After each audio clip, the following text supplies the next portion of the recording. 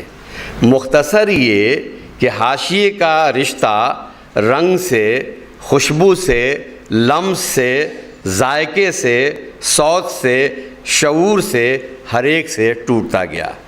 حواس سے محروم حاشیے کے رنگ و روپ اور سیاہ پڑتے گئے اور مرکز میں بیٹھے ادیبوں کی نگاہیں حاشیے کے سیاہ رنگوں سے مسلسل چشم پوشی کرتی رہیں۔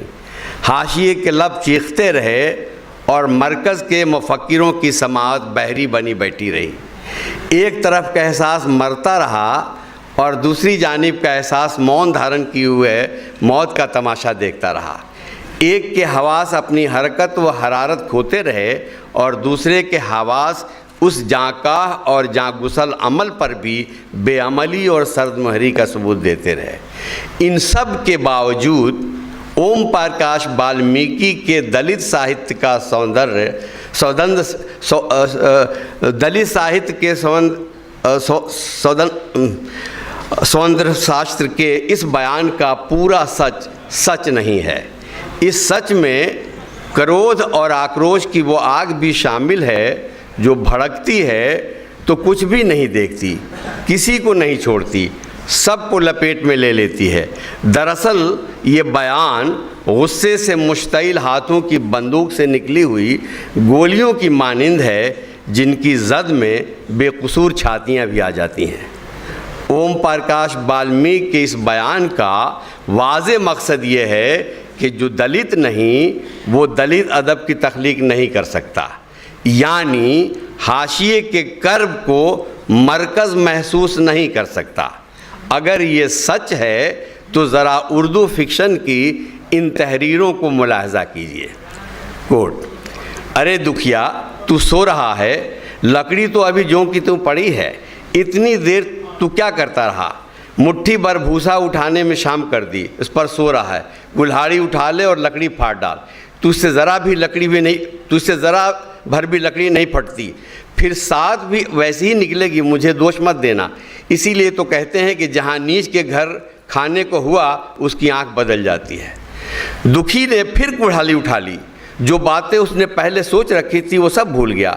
پیٹ میں دھنسا جاتا تھا، آج صبح ناشتہ تک نہ کیا تھا، فرصت ہی نہ ملی، اٹھنا بیٹھنا یہاں تک پہاڑ معلوم ہوتا تھا، اٹھنا بیٹھنا تک پہاڑ معلوم ہوتا تھا، دل ڈوبا جاتا تھا، پر دل کو سمجھا کر اٹھا، پنڈت ہیں، کہیں ساتھ ٹھیک نہ بچاریں تو پھر ستیہ ناش ہو جائے۔ جب ہی تو ان کا دنیا میں اتنا مان ہے، ساتھ ہی کا تو سب کھیل ہے، جسے چاہیں بنا دیں، جسے چاہیں بگاڑ دیں۔ پنڈت جی گانٹھ کے پاس آ کر کھڑے ہو گئے، اور حوصلہ افزائی کرنے لگے. ہاں مار کس کے اور کس کے مار، ایسے زور سے مار تیرے ہاتھ میں تو جیسے دم ہی نہیں. لگا کس کے کھڑا سوچنے کیا لگتا ہے، ہاں بس پھٹائی چاہتی ہے. دکھی اپنے ہوش میں نہ تھا، نہ معلوم کوئی غیبی طاقت اس کے ہاتھوں کو چلا رہی تھی. تکان، بھوک، پیاس، کمزوری سب جیسے ہوا ہو گئی تھی. اسے اپنے قوت بازو پر خود تعجب ہو رہا تھا. ایک ایک چوٹ پہاڑ کی مانند پڑتی تھی. گھٹنے تک وہ اسی بے خبری کی حالت میں ہاتھ چلاتا رہا، گھنٹے تک وہ اسی بے خبری کی حالت میں ہاتھ چلاتا رہا، حتیٰ کہ لکڑی بیچ سے پھٹ گئی اور دکھی کے ہاتھ سے کلہاڑی چھوٹ کر گر پڑی. اس کے ساتھ ہی وہ چکر کھا کر گر پڑا. بھوکا، پیاسا، تکان خوردہ جسم جواب دینے لگا. پنڈت جی نے پکارا، اٹھ کر چار ہاتھ اور لگا دے، پتلی پتلی چیلیاں ہو جائیں. دکھی نہ اٹھا. پنڈت جی نے اسے دکھ کرنا مناسب نہ سمجھا. اندر جا کر بوٹی چھانی، حاجات ضروری سے فارغ ہوئے، نہایا اور پنڈتوں کا لباس پہن کر باہر نکلے. دکھی ابھی تک وہیں پڑا ہوا تھا. زور سے پکارا، ارے دکھی کیا پڑے ہی رہو گے، چلو تمہارے ہی گھر چل رہا ہوں، سب سامان ٹھیک ہے نا. دکھی پھر بھی نہ اٹھا. اب پنڈت جی کو کچھ فکر ہوئی. پاس جا کر دیکھا تو اکڑا ہوا پڑا تھا.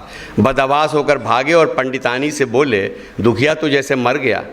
پنڈتانی جی تعجب انگیز لہجے میں بولی، ابھی تو لکڑی چیر رہا تھا نا. ہاں لکڑی چیرتے چیرتے مر گیا، اب کیا ہوگا. پنڈتانی نے مطمئن ہو کر کہا، ہوگا کیا، چمروے میں کہلا بھیجو، مردہ اٹھا لے جائیں. دوسرا اقتباس ہے، کالو بھنگی اپنی پرانی جھاڑو لیے، اپنے بڑے بڑے ننگے گھٹنے لیے، اپنے پھٹے پھٹے کھردرے بدحید پاؤں لیے، اپنی سوکھی ٹانگوں پر ابری دریدیں لیے، اپنے کولوں کی ابری ہڈیاں لیے، اپنے بھوک کے پیٹ اور اس کی خوش جلد کی سیاہ سلوٹیں لیے، اپنے مرجھائے ہوئے سینے پر گڑ آلود بالوں کی جھاڑیاں لیے، اپنے سکڑے ہونٹوں، پھیلے نتنوں، جھریوں والے گال اور اپنی آنکھوں کے نیم تاریک گڑھوں کے اوپر ننگی چندیاں ابھارے میرے ذہن کے کونے میں کھڑا ہے. میں 7 برس کا تھا جب میں نے کالو بھنگی کو پہلی بار دیکھا. اس کے 20 برس بعد جب وہ مرا میں نے اسے اسی حالت میں دیکھا. کوئی فرق نہ تھا. وہی گھٹنے، وہی پاؤں، وہی رنگت، وہی چہرہ، وہی چندیا، وہی ٹوٹے ہوئے دانت، وہی جھاڑو جو ایسا معلوم ہوتا تھا ماں کے پیٹ سے اٹھائے چلا آ رہا. کالو بھنگی کی جھاڑو اس کے جسم کا ایک حصہ معلوم ہوتی تھی. وہ ہر روز مریضوں کا بول و بزاز صاف کرتا تھا، ڈسپنسری میں فنائل چھڑکتا تھا، پھر ڈاکٹر صاحب اور کمپاؤنڈر صاحب کے بنگلوں میں صفائی کا کام کرتا تھا. کمپاؤنڈر صاحب کی بکری اور ڈاکٹر صاحب کی گائے کو بھی چرانے کے لیے جنگل لے جاتا تھا اور دن ڈھلتے ہی واپس اسپتال میں لے آتا تھا. مویشی خانے میں باندھ کر اپنا کھانا تیار کرتا تھا اور اسے کھا کر سو جاتا تھا. 20 سال سے اسے میں یہی کام کرتے ہوئے دیکھ رہا تھا، ہر روز بلا ناگا. تیسرا ایک اقتباس ہے، بالک کو بالو کے پیچھے چمٹولی کی طرف جاتے دیکھ کر راستے کی نگاہیں چونکنے لگی. بڑے چھوٹے، عورت مرد سبھی آنکھیں پھاڑ پھاڑ کر دیکھنے لگے.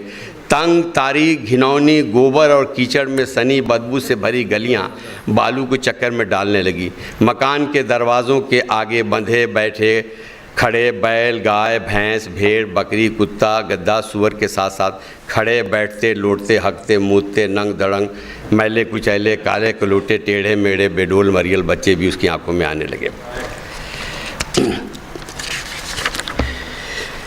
پہلی تحریر میں جس انسان کے عکس کو پیش کیا گیا ہے، کیا اس عکس میں معاشرے کے دباؤ سے پیدا دکھی کے سینے کا درد نہیں جھلکتا؟ کیا اس میں کسی جور کے شکنجے میں کسی بھیچی گئی چھٹپٹاتی ہوئی کوئی زندگی نظر نہیں آتی؟ کیا اس میں کسی دلت کی بیچارگی، بے بسی اور لاچاری نہیں ابھرتی؟ کیا اس عکس میں مرکز کا وہ ستم نہیں دکھائی دیتا جسے حاشیہ خاموشی سے سہ رہا ہے؟ کیا اس تحریر میں حاشیہ کے اوپر مرکز کا دباؤ اور اس دباؤ کا درد محسوس نہیں ہوتا؟ کیا دوسری تحریر میں ایک ایسا کردار نہیں ابھرتا جو صرف نام کا ہی نہیں بلکہ قسمت کا بھی کالو ہے، جس کے رنگ، روپ اور خط و خال میں ہی نہیں دل، دماغ اور روح میں بھی سیاہی بھری ہوئی ہے، جس کے ماضی، حال اور مستقبل تینوں زمانوں میں تاریکی پھیلی ہوئی ہے، جس کی اپنی ذات سے لے کر آبا و اجداد کے حیات تک میلہ اٹھانے اور گندگی میں زندگی گزارنے کا ایک طویل سلسلہ ہے۔ اور کیا تیسری تحریر میں چمٹولی کے ماحول، اس ماحول کے ایک مکان اور اس مکان کے مکینوں کی حالت کا جو نقشہ کھینچا گیا ہے، کیا وہ نقشہ ایسا نہیں ہے جسے دیکھ کر ابکائی آ جائے، جی متلانے لگے؟ آپ نے معروضی نقطۂ نظر سے ان تحریروں کو دیکھا ہوگا تو ضرور آپ کا جواب اس بات میں ہوگا، اور اس حاشیائی حالت اور اس سیاہ صورتحال میں رہنے والے آدمی کے درد کا احساس ضرور ہوا ہوگا۔ مگر یہ تحریریں کسی دلت ادیب بھگوان داس یا اوم پرکاش بالمیک کی نہیں ہیں، بلکہ یہ تینوں تحریریں تین ایسے ادیبوں کی ہیں جن کا تعلق دلت طبقے سے نہیں ہے، جو حاشیے پر نہیں مرکز میں رہے ہیں یا رہتے ہیں۔ ایک اسکول میں ماسٹری کرتا تھا، اس کے علاوہ ایک اشاعتی ادارہ بھی چلاتا تھا اور بھری پوری زندگی گزارتا تھا۔ دوسرا فلم نگری بمبئی میں فلموں کے گلمبرانہ کاروبار سے جڑا ہوا تھا، اور تیسرا سرکاری دفتر میں ایک کلاس 1 آفیسر تھا۔ ان تینوں غیر دلت ادیبوں کی تخلیقات میں آپ کو اگر حاشیے کی زندگی نظر آئی اور دلت درد محسوس ہوا تو سمجھیے کہ یہ ضروری نہیں کہ دلت درد کو صرف دلت دل ہی محسوس کر سکتا ہے۔ اس پہلے غیر دلت تخلیقار جس کا نام پریم چند ہے نے ایک حاشیائی کردار دکھی کے دکھ کو اس طرح محسوس کیا جیسے کوئی باپ اپنے بیٹے یا بیٹا اپنے باپ کے درد کو محسوس کرتا ہے۔ دوسرے غیر دلت تخلیقار کا نام کرش چندر ہے جس نے ایک حاشیائی کردار کالو بھنگی کو نہ صرف یہ کہ 7 سال کی عمر سے لے کر اس کی موت تک اپنے ذہن میں بیٹھائے رکھا، بلکہ اسے دردمند آنکھوں سے مسلسل دیکھتا رہا۔ اس تخلیقار نے کالو کو صرف اس کی چوکھٹے میں ہی نہیں دیکھا، بلکہ اسے ایک بڑے تناظر میں دیکھ کر رکھا تاکہ کالو کی زندگی کی سیاہی پوری طرح روشن ہو سکے، اس کے جسم و جان میں پیوست معاشرتی، طبقاتی، تہذیبی اور دستوری تمازت کی ساری سوئیاں دکھائی دے سکیں۔ اور تیسرے غیر دلت تخلیقار جس کا نام غضنفر ہے نے حاشیائی کردار جھگرو، بالو اور بندیا کے درد و کرب کو اپنے درد و کرب کی طرح پیش کیا۔ ادیب اگر حساس ہے تو زندگی چاہے حاشیے پر ہو یا مرکز میں محسوس ضرور ہوگی، اور جب زندگی محسوس ہوگی تو اظہار میں وہ کرب بھی جھلکے گا جو کسی استحصال یا جبر سے پیدا ہوتا ہے، کیونکہ شدت احساس سے محسوس کیا ہوا درد جسم و جان پر جھیلے بغیر بھی روح میں اتر آتا ہے۔ پھر ایسے میں یہ ضروری نہیں رہ جاتا کہ استحصال کی برق کہاں اور کس پر گرتی ہے، اور اگر محسوس کرنے والے کے پاس احساس کی قوت کے ساتھ ساتھ تخیل اور لفظ کی طاقت بھی ہے تو وہ زندگی ادب کا روپ بھی اختیار کرے گی۔ یہاں اس نقطے پر غور کرنے کی ضرورت ہے کہ ادب صرف احساس کے سہارے خلق نہیں ہوتا۔ یہ سچ ہے کہ احساس کسی بھی تخلیق کی اساس ہوتا ہے، اس کے بغیر درد و کرب تک پہنچا نہیں جا سکتا۔ درد میں مبتلا ہونے والا انسان بھی اپنے درد کو اسی وقت محسوس کر سکتا ہے جب اس کے پاس قوت احساس ہو، مگر یہ احساس بھی تنہا کچھ نہیں کر سکتا۔ اکیلا احساس درد کو چیخ میں تو بدل سکتا ہے، مگر اسے ادب کا آہنگ نہیں دے سکتا۔ ادب کا آہنگ تو لفظ عطا کرتا ہے، لفظ اپنے جادو سے درد میں روح پھونکتا ہے۔ درد کو محسوس کرنے والے دل کے پاس اگر لفظ کا جادو نہیں ہے تو محسوس کیا ہوا درد سر چڑھ کر نہیں بول سکتا۔ لفظ اپنی جادوگری سے اس درد میں وہ سور پھونکتا ہے کہ درد قیامت ڈھانے لگتا ہے۔ یہ لفظ کا ہی جادو ہے جو درد کو تیر بناتا ہے اور اس تیر سے چھاتی کو چھلنی کرتا ہے۔ یہ اسی جادو کا کمال ہے کہ لفظ تلوار بن جاتا ہے اور میان سے نکلتے ہی دلوں کو چیر کر رکھ دیتا ہے، اور ان تیر و تلوار پر جو قوت سان چڑھاتی ہے انہیں آپ بخشتی ہے، وہ تخیل کی قوت ہے۔ تخیل لفظ کو محاکاتی انداز عطا کرتا ہے، اسے تجسیمی شان بخشتا ہے۔ یہ تخیل ہی ہے جو رسی کو سانپ بنا دیتا ہے، ابرو کو خنجر میں بدل دیتا ہے، تل کو تار کر دیتا ہے، لفظ کو شیشے میں اور شیشے کو آبگینے میں ڈھال دیتا ہے۔ گویا درد کو تخلیق میں ڈھالنے کے لیے احساس کے ساتھ لفظ کی قوت اور تخیل کی طاقت بھی ضروری ہے۔ اگر یہ قوتیں کسی کے پاس ہیں تو وہ دور رہ کر بھی درد کے پاس جا سکتا ہے، کنارے کھڑے ہو کر بھی درد کے مد و جزر کو دیکھ سکتا ہے، تلاطم کرب کو محسوس کر سکتا ہے، کراہ کے شور کو سن سکتا ہے، طغیانیوں کے زیر و بم پر ہچکولے کھا سکتا ہے، اور اس درد کو لفظ اور تخیل کی مدد سے ادب کا روپ دے کر دوسروں کو بھی اس درد میں شریک کر سکتا ہے۔ اور اگر یہ قوتیں نہیں ہیں تو لاکھ درد میں مبتلا ہو، مصائب و الام میں گھرا ہو، دکھ بھوگ رہا ہو، درد سہ رہا ہو، ظلم و جور کی مار کھا رہا ہو، شدت کرب سے چھٹپٹا رہا ہو، وہ اپنے درد و کرب کا ادبی عکاس نہیں بن سکتا، اسے تخلیق میں نہیں ڈھال سکتا، اسے ادب کا روپ نہیں دے سکتا۔ سچ تو یہ ہے کہ ادب ادیب کے اس احساس سے جنم لیتا ہے جس کی مثال ایک شیشے کی ہوتی ہے جو دور تک کی روشنی کو بھی اپنے اندر جذب کر لیتا ہے۔ وہ احساس ایک ایسا مقناطیس ہوتا ہے جو دور دراز کی چیزوں کو بھی اپنے پاس کھینچ لیتا ہے۔ وہ ایک سورج کی مانند ہے جو زمین پر آئے بغیر ہی زمین کو گرمی اور روشنی سے بھر دیتا ہے۔ وہ ایک ایسا چاند ہے جو رہتا تو ہے آسمان پر مگر اپنی چاندنی زمین پر بکھیرتا ہے۔ یہ وہ سحر کارانہ قوت ہے جس کے کرشمے سمجھ سے باہر ہیں، جس کی بدولت تیر لگے بغیر بھی سینہ چھلنی ہو جاتا ہے، نوکے سنا چبھے بنا بھی جسم کرا اٹھتا ہے، لکھنؤ میں رہ کر بھی کربلا کا کرب نواح جاں میں اتر آتا ہے، کروکشیتر میں اترے بنا بھی مہابھارت کا خونی منظر خنجر کی طرح سینے میں پیوست ہو جاتا ہے، ضرب تیر و تبر سے دل تڑپ اٹھتا ہے، چیر ہرن دیکھے بنا بھی آنکھیں لہو لہان ہو جاتی ہیں، 10 سروں والے راکشس کے ہاتھوں بن میں واقع ہونے والے سیتا ہرن کا حادثہ گھر بیٹھے بھی تن میں بھالے کی طرح چپ جاتا ہے اور من مضطرب ہو اٹھتا ہے، عورت مرد اور مرد عورت کی کیفیات سے گزرنے لگتے ہیں، مسند نشین مخملی تخت پر بیٹھے بیٹھے ٹاٹ کی سختیوں کو محسوس کر لیتا ہے اور ٹاٹ پر بیٹھنے والا مسند کے لمس تک پہنچ جاتا ہے۔ ادیب کا یہ احساس جب جادوئی لفظ کا قالب اختیار کرتا ہے اور اس پر تخیل کا طلسمی رنگ چڑھاتا ہے تو وہ فن پارہ بن جاتا ہے، یعنی فنکار کے اس تخیل آمیز احساس سے پیدا ہوتا ہے جو گال کو گلاب بنا دیتا ہے، چہرے کو چاند کر دیتا ہے اور لب کو لالے بدخشاں میں بدل دیتا ہے۔ کسی ادیب کے اندر اگر یہ تینوں قوتیں موجود ہیں اور وہ ادیب ادب کے تئیں سنجیدہ ہے تو نہ صرف یہ کہ وہ انسانی درد تک پہنچے گا، اس درد کو اپنے اندر جذب کر کے اسے مناسب اور مؤثر اظہار کا روپ دے گا، بلکہ اس درد کے اسباب کا بھی پتہ لگائے گا اور اس کے مداوع کی فکر بھی کرے گا۔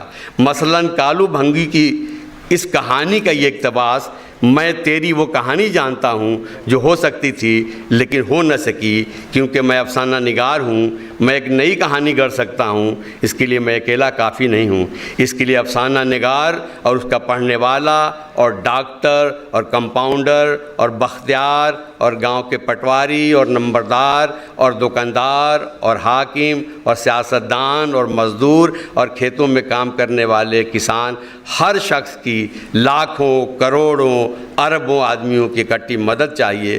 میں اکیلا مجبور ہوں، کچھ نہیں کر سکوں گا، جب تک ہم سب مل کر ایک دوسرے کو مدد نہ کر سکیں گے یہ کام نہ ہوگا، اور تو اسی طرح اپنی جھاڑو لیے میرے ذہن میں دروازے پر کھڑا رہے گا۔ اس اقتباس سے کیا یہ اندازہ نہیں لگتا کہ کرش چندر نے اس کہانی میں نہ صرف یہ کہ کالو بھنگی کی دلت صورتحال کی ترجمانی کی ہے بلکہ اس صورتحال کو بدلنے کی صحیح بھی کی ہے اور بدلاؤ کی تدبیریں بھی بتلائی ہیں، ساتھ ہی اس حقیقت کا احساس بھی دلایا ہے کہ اس سنگین صورتحال کو کوئی ایک آدمی نہیں بدل سکتا، اس کے لیے سب کو آنا ہوگا، تبھی کوئی ایسا انقلاب آ سکے گا جس کی بدولت انسانی روح کی مکمل مسرت جھلک اٹھے گی، اور تب شاید وہ دن کبھی آ جائے کہ کوئی تجھ سے تیری جھاڑو چھڑا دے اور تیرے ہاتھوں کو نرمی سے تھام کر تجھے قوس قزح کے اس پار لے جائے۔ مرکز میں بیٹھے دیگر ادیبوں کو بھی چاہیے کہ وہ حاشیے پر نگاہ ڈالیں، حاشیے پر انہیں مرکز سے زیادہ مواد مل سکتا ہے، حاشیے کی سیاہیاں انہیں زیادہ ایسی سوئیاں فراہم کر سکتی ہیں جنہیں چبھو کر بے حس جسموں میں درد کا احساس جگایا جا سکتا ہے۔ اگر ایسا کیا گیا تو اوم پرکاش والمیک ایک اور بیان دینے پر مجبور ہو جائیں گے، اور ان کا وہ بیان کچھ اس طرح کا ہوگا: فنکار کے پاس اگر احساس ہے اور اس احساس کے اظہار کے لفظ ہے اور اس لفظ میں رنگ بھرنے کے لیے تخیل ہے، تو غیر دلت بھی نہ صرف یہ کہ دلت درد کو محسوس کر سکتا ہے بلکہ اس درد کو بہتر اظہار کا روپ دے سکتا ہے، اور دلت زندگی پر دکھی، کالو، بالو اور بندیا جیسے کرداروں پر ایک نہیں بلکہ درجنوں کہانیاں لکھ سکتا ہے، اور ایسے ایسے تخلیقی سر سنا سکتا ہے جو دلت اور غیر دلت دونوں دلوں میں دلسوزی اور دردمندی کی جوت جگا سکتا ہے، اور اس جوت سے ایک ایسا انسان سامنے آ سکتا ہے جو ایک کیا سارے دکھیوں، کالوؤں، بالوؤں اور بندیوں کو ہاتھ کی نرمی سے تھام کر انہیں قوس قزح کے اس پار لے جا سکتا ہے۔ شکریہ۔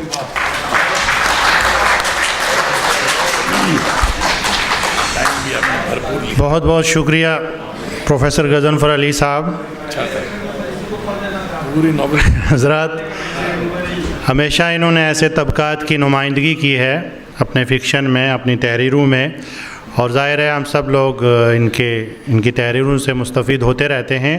اب میں گزارش کرتا ہوں پروفیسر سجاد حسین صاحب کو، جو چنئی سے تشریف لائے ہیں، آپ تشریف لائیں اور آپ اپنا مقالہ پیش فرمائیں۔ پروفیسر سجاد حسین صاحب۔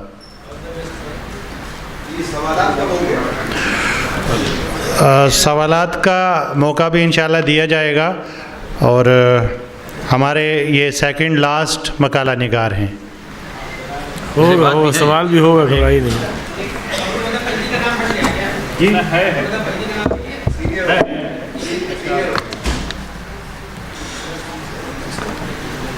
نہیں، ان کا نام نہیں۔ خواتین و حضرات، نہیں، ارتضا نے کہاں اناؤنس کیا تھا؟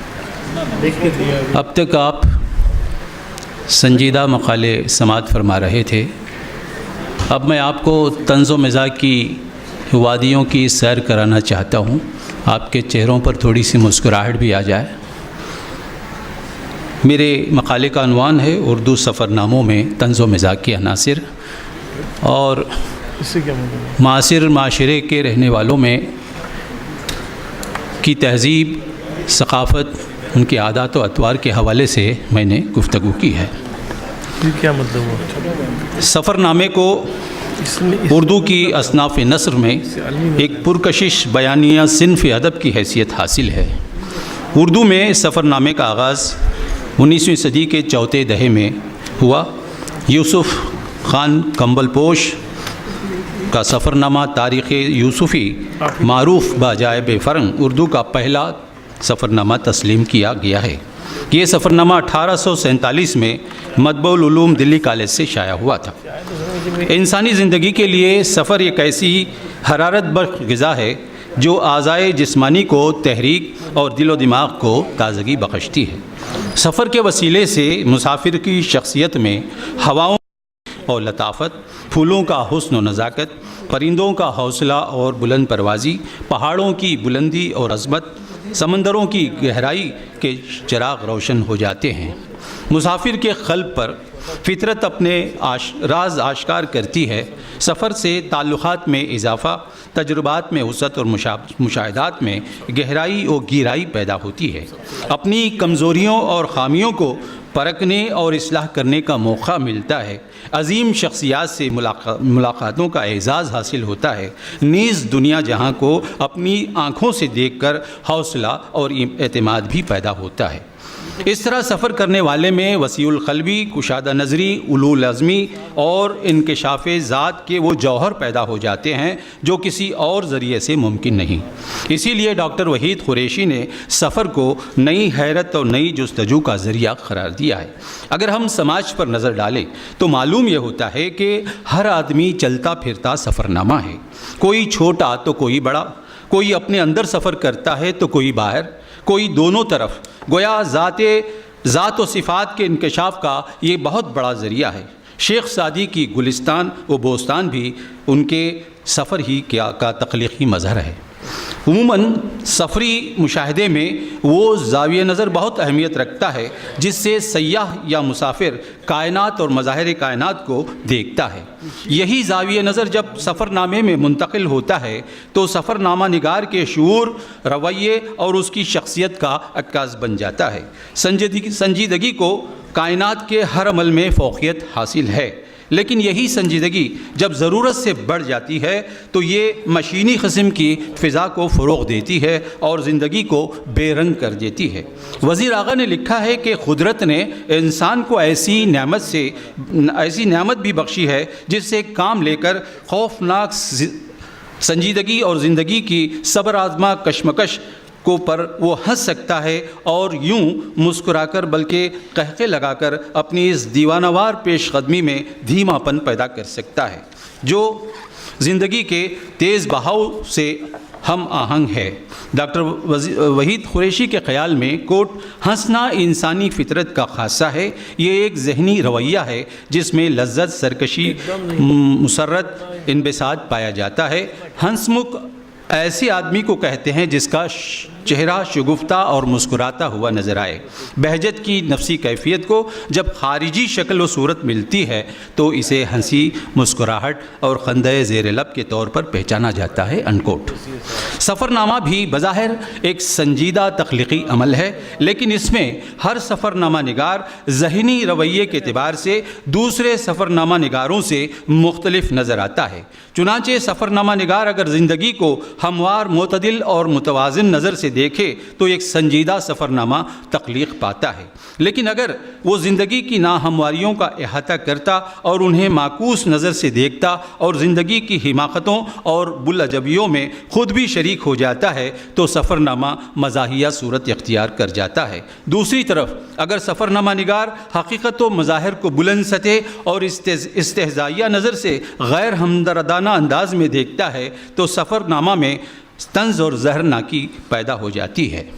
اردو ادب میں بیشتر سفر نامے سیاح یا مسافر کی سنجیدہ فکر ہی کے عکاس ہیں اور یہ زندگی کو نہ صرف نیا شعور، نئی معلومات بلکہ علم و دانش کی بیش بہا دولت سے بھی سرفراز کرتے ہیں۔ لیکن اس حقیقت سے بھی انکار نہیں کیا جا سکتا کہ سفر کے دوران پیدا ہونے والی حیرت، نئی سرزمینوں سے ملاقات اور ان سے وجود میں آنے والی مسرت نادیدہ کو دیکھ لینے کی بہجت جب شگفتہ صورت اختیار کر لیتی ہے تو اکثر اوقات لطیف و شائستہ مزاح کو بھی جنم دے ڈالتی ہے۔ دوسری طرف جب قدیم و جدید یا مغرب و مشرق کی اقدار کے موازنے سے تحقیر یا توصیف کا جذبہ پیدا ہوتا ہے تو سفر نامے میں بے ساختہ طنز بھی شامل ہو جاتا ہے۔ چنانچہ بعض سفر ناموں نگاروں نے اسی عمل سے زہرخند اور احساس ملال کی صورت پیدا کی ہے۔ بعض نے ذہنی تفریح کے لیے لطائف کا سہارا لیا اور بعض نے مزاح کی فطری تخلیق سے سنجیدہ فضا میں ستاروں جیسی ٹمٹماہٹ پیدا کر دی ہے۔ اس قسم کے عمل نے سفر نامہ کی خوفناک سنجیدگی کو بے رنگ اور خوش ہونے سے بچایا ہے اور معنویت کو اجاگر کرنے میں مدد دی ہے۔ لیکن واضح رہے کہ اس قسم کے سفر ناموں میں بنیادی مقصد حوادث اور حالات سفر اور کوائف و تاثرات سفر پیش کرنا ہوتا ہے۔ مزاح یا طنز کی شمولیت ایسے سفر ناموں میں محض اتفاقی اور بے ساختہ ہوتی ہے اور یہ مقصود بذات نظر نہیں آتی۔ یہی وجہ ہے کہ اس کی مقدار کھانے میں نمک کی مقدار سے زیادہ نہیں ہوتی۔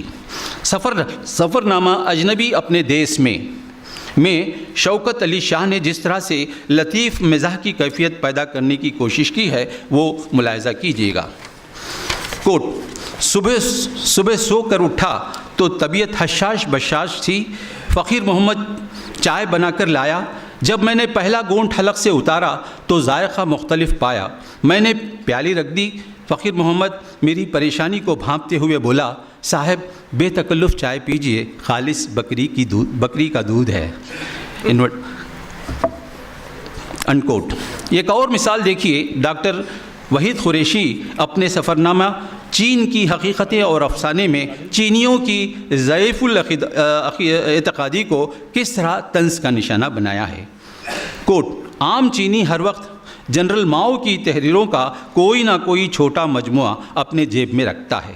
اپنے خواہش سے اس کی عقیدت کا یہ عالم کہ اگر ڈرائیور کی گاڑی رک جائے یا مسافر بیمار ہو جائے تو اتر کر سب سے پہلے جنرل ماؤ کے کتابچے سے فال نکالتا ہے، انکوٹ۔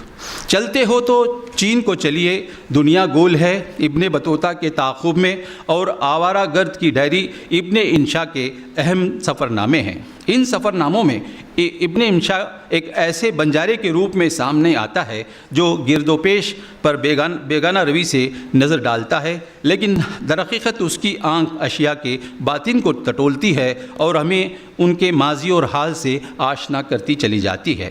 ابن انشا کی شخصیت میں سرشار کی سیلانی اور میر امن کی درویشی دونوں خصوصیات جمع ہو گئی ہیں، اسی لیے ابن انشا کے یہاں بقول انور سدید صحافتی انداز نظر کی بجائے فکری تازگی اور ادبی رکھ رکھاؤ بدرد عتم موجود ہے۔ ابن انشا کے گہرے میٹھے طرز کا حامل شگفتہ و شاداب انداز بیان اور انسان دوستی کا رچا ہوا شعور اس پر متضاد ہے، انکوٹ۔ ابن انشا کی منفرد خوبی ملکی اور غیر ملکی عادات کے درمیان موازنہ، رواں تبصرہ اور قول محال کی بلجبی ہے۔ ان کے اسی انداز نے سفر نامے کو پامال روایت سے الگ کر کے شگفتگی کے ڈگر پر ڈال دیا ہے۔ مثال کے طور پر چلتے ہو تو چین کو چلیے سے یہ اقتباس ملاحظہ کیجیے جو سبک طنز میں لپٹا ہوا ہے، کوٹ: چینی پانی ابال کر پیتے ہیں، وہاں دودھ بھی گائیوں اور بھینسوں کا ہوتا ہے، تالابوں اور میونسپلٹی کے نلکوں سے حاصل نہیں کیا جاتا، وہاں آزادی کی سخت کمی ہے۔ ہمارے ایک ساتھی اپنے ساتھ پاندان لے کر گئے تھے، بار بار فرماتے تھے کہ ایک ایسا ملک ہے جہاں سڑک پر بھی تھوک نہیں سکتے۔ ایک صاحب شاکی تھے کہ یہاں خریداری کا لطف ہی نہیں آتا، دکاندار بھاؤ تاؤ نہیں کرتے،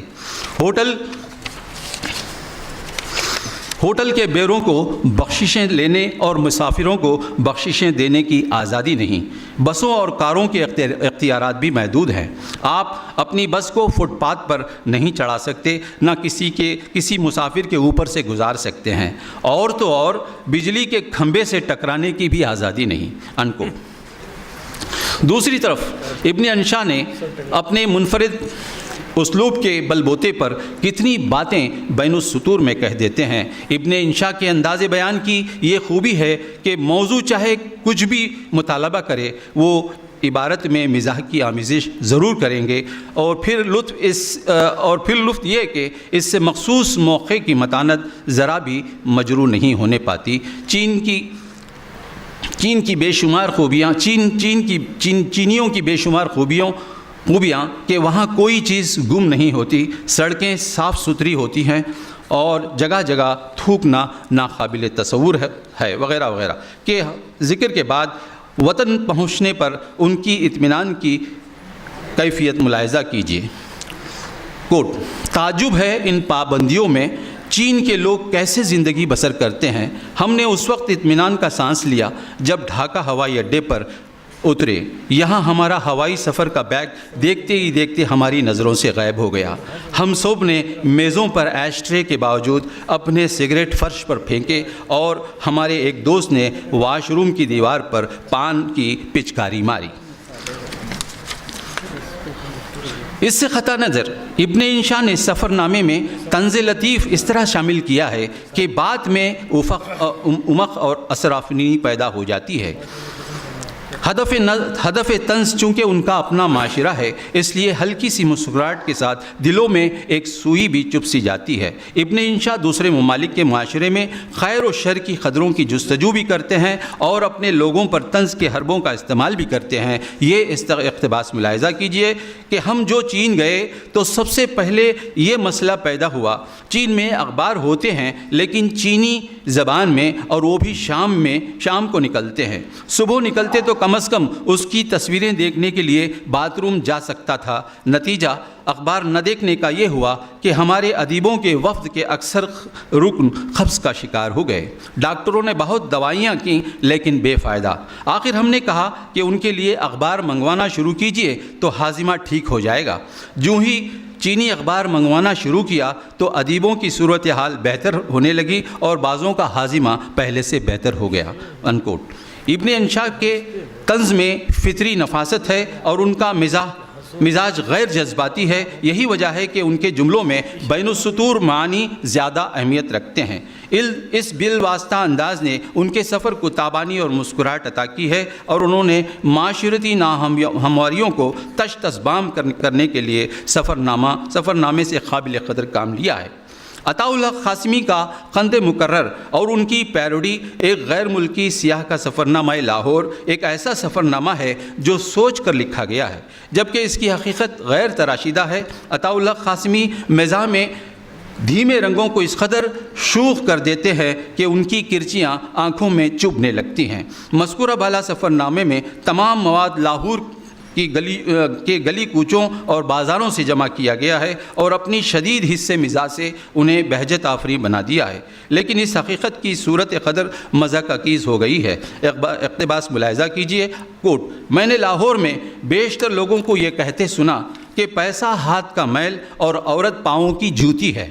تاہم حیرت کی بات ہے کہ میں نے یہاں لوگوں کی کثیر تعداد کو اس جوتی اور میل کے لیے ذلیل و خوار ہوتے ہوئے دیکھا ہے.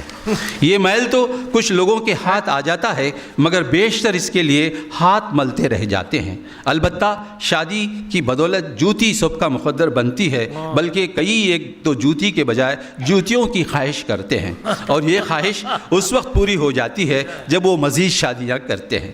اسی قبیل کا ایک اور اقتباس ملاحظہ کیجئے جس کو پڑھ کر ہماری حصے مزاح پھڑک اٹھتی ہے.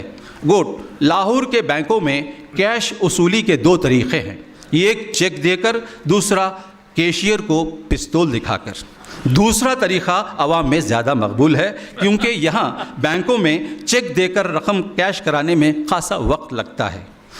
یہ حمید کا سفرنامہ لاہور سے لالیان تک جو دیہات کی بہاریں کے عنوان سے ہفت روزہ نصرت میں چھپا کرتا تھا در حقیقت سفر کو ایک دشوار عمل کی صورت میں پیش کرتا ہے.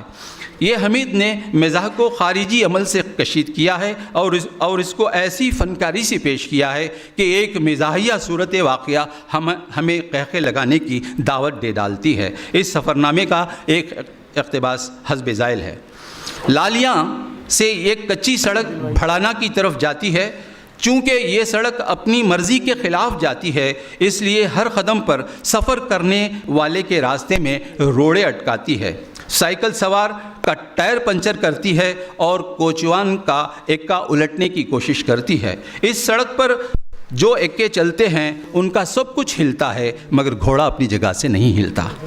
چنانچہ عام طور پر یہاں کوچوان گھوڑے کی لگام تھامے سواریوں کے ساتھ چلتے ہیں. یہ دنیا کی پہلی سڑک ہے جس پر یکوں کے آگے گھوڑے اور گھوڑوں کے آگے کوچوان ہوتے ہیں. اردو ادب میں ایسے سفرناموں کی یقیناً کمی ہے جن میں حقیقت کو مزاح کے لبادے میں لپیٹ کر پیش کرنے کی شعوری کوشش کی گئی ہو اور سفر کے مشاہدات تخلیق مزاح کا وسیلہ ہوں. اس ضمن میں شفیق الرحمان ابن انشاء اور کرنل محمد خان کو یہ اہمیت حاصل ہے کہ وہ زندگی کے بےحد خوش